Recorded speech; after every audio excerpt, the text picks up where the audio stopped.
ভাবছেন ২০২৬ আসতে এখনো দেরি? আরে ভাই, আমি তো অলরেডি ভবিষ্যতে বাস করছি। ২০২৪-এর একটা ডায়েরি আলমারির কোণা পড়ে পড়ে মাকড়সার জাল বুনছিল। ভাবলাম ওটাকে একটু উদ্ধার করি। শুরুতেই জানুয়ারি ফেব্রুয়ারির ক্যালেন্ডারটা এমনভাবে সাজালাম যে দেখলে মনে হয় ২০২৬ আজকেই চলে আসুক। আপনারা তো ভাবছেন সেটা বুঝি এখানেই শেষ। হুম, আসল সিনেমা তো এখনো বাকি। আমি আমার এই বুলেট জার্নালটা সাজাতে মোট ২৯টি আলাদা আলাদা টপিক বা বিষয় বেছে নিয়েছি। আজ তো মাত্র অল্প কিছু পেজ দেখালাম। বাকিগুলোর মধ্যে কি কি আছে তা জানলে আপনিও অবাক হবেন। এবার কি, ডায়েরি তো সাজাচ্ছি, কিন্তু এর ফ্রন্ট পেজটা কেমন হবে সেটা ভেবে আমি এক্সাইটেড। ভিডিও বড় হয়ে যাবে বলে আজ আর দেখাচ্ছি না। ফ্রন্ট পেজ মেকিং দেখতে হলে কিন্তু পরের পার্টের জন্য ওয়েট করতে হবে, না হলে ভিডিও অনেক বড় হয়ে যাবে এবং দেখার ধৈর্য থাকবে না। তার আগে কমেন্টে ঝটপট জানান তো কেমন ফ্রন্ট পেজ দেখতে চান, সেটা যেন আমাকে সাজেস্ট করুন কমেন্টে। আপনারা তো জানেনই, একটা পারফেক্ট বুলেট জার্নালের প্রাণ হলো তার ক্যালেন্ডার। আমি কিন্তু দমে থাকিনি। ২০২৪-এর সেই পুরনো ডায়েরিটার বুকে ২০২৬-এর পুরো ১২ মাসের একটা ম্যাপ এঁকে ফেলেছি। জানুয়ারি থেকে শুরু করে একদম ডিসেম্বর পর্যন্ত প্রতিটা দিন, প্রতিটা সপ্তাহ এখন আমার হাতের নাগালে। অনেকেই হয়তো ভাবেন ক্যালেন্ডার তো ফোনেই আছে, হাতে আঁকার দরকার কি? কিন্তু বিশ্বাস করুন, এই যে কলম দিয়ে ছোট ছোট ঘর কাটা, নীল হলুদ কমলা রঙে মাসগুলোকে রাঙানো, এটার একটা আলাদা প্রশান্তি আছে। আমি প্রতিটা মাসের জন্য আলাদা আলাদা থিম রেখেছি। যেমন জানুয়ারির শীতের আমেজটা একরকম, আবার জুলাইয়ের বর্ষা বা ডিসেম্বরের ছুটির আমেজটা একদম অন্যরকম। মজার অংশ ডিটেল কাজ দেখানোর সময় প্রতিটা তারিখ লিখতে গিয়ে মনে হচ্ছিল যে আমি ২০২৬-এর এক একটা দিনকে আগেভাগে ইনভাইট করছি। হাতে ক্যালেন্ডার আঁকার সবচেয়ে বড় সুবিধা কি জানেন? আপনি আপনার স্পেশাল দিনগুলো, যেমন বার্থডে, অ্যানিভার্সারি বা ঘুরতে যাওয়ার প্ল্যানগুলো আগে থেকেই হাইলাইট করে রাখতে পারেন। মাঝখানে কয়েকটা ভুল হতে নিয়েছিল, কিন্তু হোয়াইটনার আর স্টিকার দিয়ে সেগুলোকে এমনভাবে ঢেকেছি যে আপনি টেরও পাবেন না। জানুয়ারি থেকে ডিসেম্বর পুরো বছরের এই রোড ম্যাপটা তৈরি করতে আমার বেশ কিছুটা সময় লেগেছে ঠিকই, কিন্তু শেষ করার পর ডায়েরিটার দিকে তাকালে যে তৃপ্তিটা পাচ্ছি সেটা অমূল্য। আমার এই ১২ মাসের মেহনত আপনাদের কেমন লাগলো? কোন মাসের ডিজাইনটা সবচেয়ে সুন্দর হয়েছে কমেন্টে জানান তো দেখি। আচ্ছা, ডায়েরির পাতা উল্টালে যদি ভবিষ্যৎ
এবার আসলাম আমার সবচেয়ে প্রিয় পাতায়, A to Z about me, মানে সহজ বাংলায় নিজের ঢাক নিজে পেটানো আর কি। একটু হেসে, আসলে মাঝে মাঝে তো নিজেকে আয়নার সামনে দাঁড়িয়ে নিজেকে বলা উচিত যে আমি কতটা স্পেশাল, তাই না? এতে আর্টিস্টিক, এই ডায়েরিটাই তার প্রমাণ। বিতে ব্রাইট আর সিতে কেয়ারিং। কেমন যেন বিসিএস ক্যাডার ভাব আসছে না? মজা করে দেখুন, এখানে মজার সব বিশেষণ আছে। D for determent, F for funny. এই ফানি গুণটা আছে বলেই তো আপনারা এখন আমার ভিডিওটা দেখছেন। কিছু কিছু শব্দ খুঁজে পেতে ডিকশনারি পর্যন্ত উল্টাতে হয়েছে, যেমন এক্স ফর জেনোডোচিয়াল। কি দাঁত ভেঙে গেল নাকি? মানে হলো অপরিচিতদের প্রতি সদয় হামা। আর জেড এর পাশে 3টে ঘুমন্ত জেড দিয়েছি, কারণ দিনের শেষে আমার প্রিয় কাজ হলো নাক ডেকে ঘুমানো। পাশে যে কিউট মেয়েটাকে দেখছেন, ওটা কিন্তু আমি। নিজের একটা স্কেচ না থাকলে ঠিক ডায়েরি ফিল আসছিল না। নীল কার্ডিগান আর বেগুনি প্যান্টে ওকেও কিন্তু বেশ অ্যাস্থেটিক লাগছে, তাই না? হ্যাঁ, একদম আমার মতোই। নিজেদের নিয়ে এমন একটা লিস্ট কিন্তু আপনারাও বানাতে পারেন। মন ভালো করে দেওয়ার জন্য জাস্ট এটাই যথেষ্ট। আপনাদের নামের প্রথম অক্ষর দিয়ে নিজের একটা গুণের কথা কমেন্টে লিখে যান তো দেখি। ডায়েরি তো সাজাচ্ছি, কিন্তু এর ফ্রন্ট পেজটা কেমন হবে সেটা ভেবে আমি এক্সাইটেড। ভিডিও বড় হয়ে যাবে বলে আজ আর দেখাচ্ছি না। ফ্রন্ট পেজ মেকিং দেখতে হলে কিন্তু পরের পার্টের জন্য ওয়েট করতে হবে, না হলে ভিডিও অনেক বড় হয়ে যাবে এবং দেখার ধৈর্য থাকবে না। তার আগে কমেন্টে ঝটপট জানান যায় তবে কেমন হয়। 2026 সালে আমি নিজেকে কোথায় দেখতে চাই তার একটা কালারফুল ম্যাপ বানিয়ে ফেললাম এই পাতায়।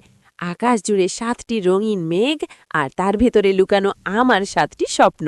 শুরুতেই আছে এমব্রেস গ্রোথ আর সেভ এন্ড ইনভেস্ট। বড় খাওয়ার সাথে সাথে পকেট ভারী করাটাও জরুরি, তাই না? একটু মজা করে 3 আর 4-এ আছে নিজের যত্ন নেওয়া আর কৃতজ্ঞ থাকা, কারণ দিন শেষে মানসিক শান্তিকেই আসল। আর 5 নম্বর মেঘে লিখেছি বি প্রেজেন্ট, অতীত বা ভবিষ্যৎ নিয়ে না ভেবে এই মুহূর্তটাকে উপভোগ করতে চাই। 6 আর 7-এ আছে শক্তি বাড়ানো আর নতুন কোনো স্কিল শেখা।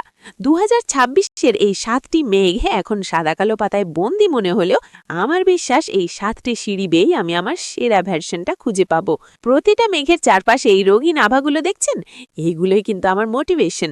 আপনারা 2026-এর জন্য কি কি গোল সেট করেছেন? বড় কোনো লক্ষ্য নাকি ছোট ছোট সুখের স্বপ্ন?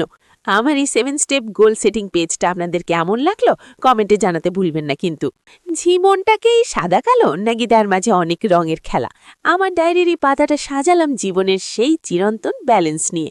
এই যে দেখুন, দিস ইজ লাইফ। এখানে কোনো ফিল্টার নেই, শুধু আছে এক গভীর সত্যি। ডান দিকে আমি 4টে সিম্বল দিয়ে সহজ কিছু কথা লিখেছি। এই যে গোল ভরাট বৃত্তটা দেখছেন, ওটা হলো দ্য গুড। তার নিজে ফাঁকা গোল্লাটা হলো দ্য ব্যাড। কিন্তু পরের দুটোই হলো আসল রহস্য। ভালোর মাঝেও একটু মন্দ থাকে, আর সব মন্দের ভেতরেও কোথাও না কোথাও একটু ভালো লুকিয়েই থাকে। সেটাই আমি এখানে ফুটিয়ে তোলার চেষ্টা করেছি। আর এই বিশাল বড় ইন ইয়াং সিম্বলটা হলো সেই ব্যালেন্সের প্রতীক। সাদা আর দ্য গুড, তার নিজে ফাঁকা গোল্লাটা হলো দ্য ব্যাড। কিন্তু পরের দুটোই হলো আসল রহস্য। ভালোর মাঝেও একটু মন্দ থাকে, আর সব মন্দের ভেতরেও কোথাও না কোথাও একটু ভালো লুকিয়েই থাকে। সেটাই আমি এখানে ফুটিয়ে তোলার চেষ্টা করেছি। আর এই বিশাল বড় ইন ইয়াং সিম্বলটা হলো সেই ব্যালেন্সের প্রতীক। সাদা আর কালোর এই লুকোচুরেই কিন্তু আমাদের দিনগুলোকে পূর্ণতা দেয়। চারপাশে ছড়িয়ে থাকা এই রঙিন তারা আর হার্টগুলো দেখছেন, ওগুলো হলো ছোট্ট ছোট্ট খুশি, যা আমাদের এই সাদা কালো প্যাটার্নটাকেও রঙিন করে তোলে। মাঝে মাঝে জীবনটা জিলেপির মতো প্যাঁচানো মনে হলেও ডায়েরির পাতায় এভাবে সাজিয়ে রাখলে কিন্তু বেশ শান্তি লাগে। আপনাদের লাইফের good in the bad moment কোনটা কমেন্টে শেয়ার করতে পারেন।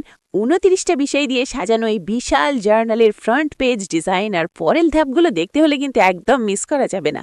ডায়েরিটা যখন পুরো কমপ্লিট হবে তখন এটা যে কতটা সুন্দর হবে আমি ভাবতেই পারছি না। ভিডিওর পরবর্তী পার্ট অর্থাৎ আমার এই 29টি বিষয়ের রহস্য আর ফ্রন্ট পেজ মেকিং নিয়ে আসছি ঠিক আগামীকাল।